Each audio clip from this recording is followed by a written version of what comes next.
A good question to ask yourself is what really happens and how is work really done in our organization? Often we have safe work procedures and method statements that have been designed to set a standard of how work and tasks should be carried out. These documents are generally in accordance with company policy and procedures and aligned with our basic minimum requirements of legislation. How often, though, do you actually look at them, read them, and use them in following what is happening at the rock face? When incidents and accidents occur, we may find that a step within the process is missing or overlooked. Could this be due to lack of training on the safe work procedure or method statement? Could it be that the safe work procedure or method statement is outdated or even incorrect? Asking questions like this helps us to see the need for monitoring and review of our basic procedures within the operations of our company.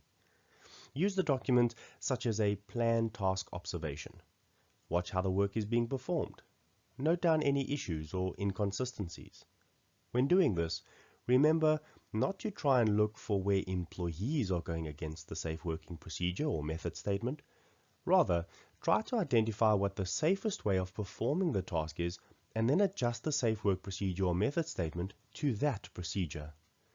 Set up training schedules and get employees actively involved.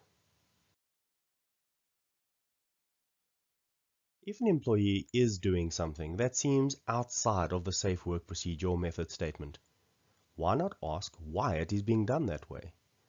Could it be that they have been taught to do it that way? Is it a shortcut? Or perhaps they have access to information that is more updated.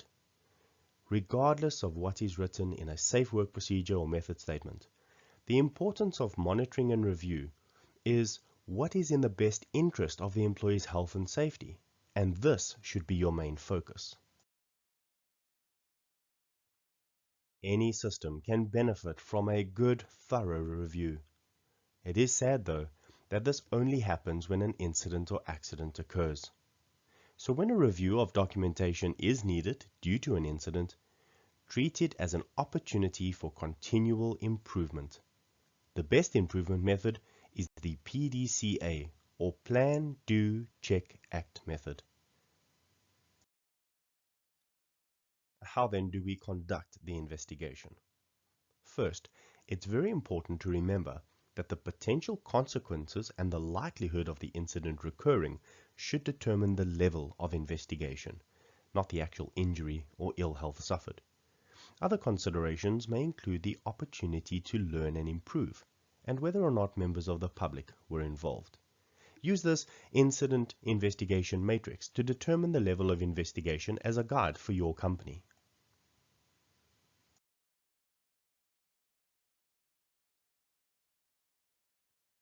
Once you have determined the level of investigation using the incident investigation matrix, here are the suggested scope of investigation.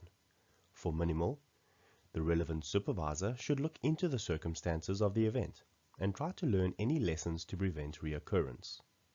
If it is a low level, a short investigation by the relevant supervisor or line manager into the circumstances. Look to identify immediate, underlying, and root causes for the adverse event, and try to prevent a recurrence and try to learn any general lessons. A medium-level investigation is a more detailed investigation by the relevant supervisor or line manager, the health and safety advisor, as well as any employee representatives. This looks for immediate, underlying, and root causes. A high-level investigation is a team-based investigation involving supervisors or line managers, health and safety advisors, and employee representatives. It is carried out under the supervision of a senior management or director. This looks for immediate, underlying, and root causes. According to legislation, who should conduct the investigation? The investigation should be performed by one of the following persons: the employer or user of machinery, a person appointed by the employer to investigate the incident, the health and safety representative of the work area, or a member of the health and safety committee. An accident investigation should be a team effort involving management and employees. Now, depending on the level of investigation and the size and complexity of the organization, a range of personnel, including employees, supervisors, managers, safety representatives, and even safety practitioners and directors, may need to be involved. Investigation cooperation is imperative. Research has shown that in organizations where there is cooperation and consultation with employees, the number of accidents is half that of workplaces where there is no employee involvement. A team approach ensures that a wide range of practical knowledge and experience is brought to bear and reinforces the message that the investigation is for everyone's benefit.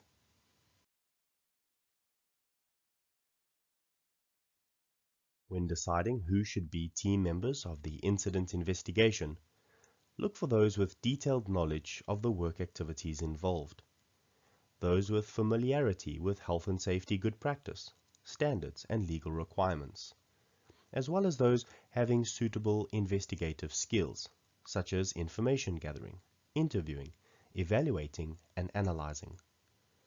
You would want someone with sufficient time and resources to carry out the investigation effectively, as well as someone with the authority to make decisions and act on their recommendations.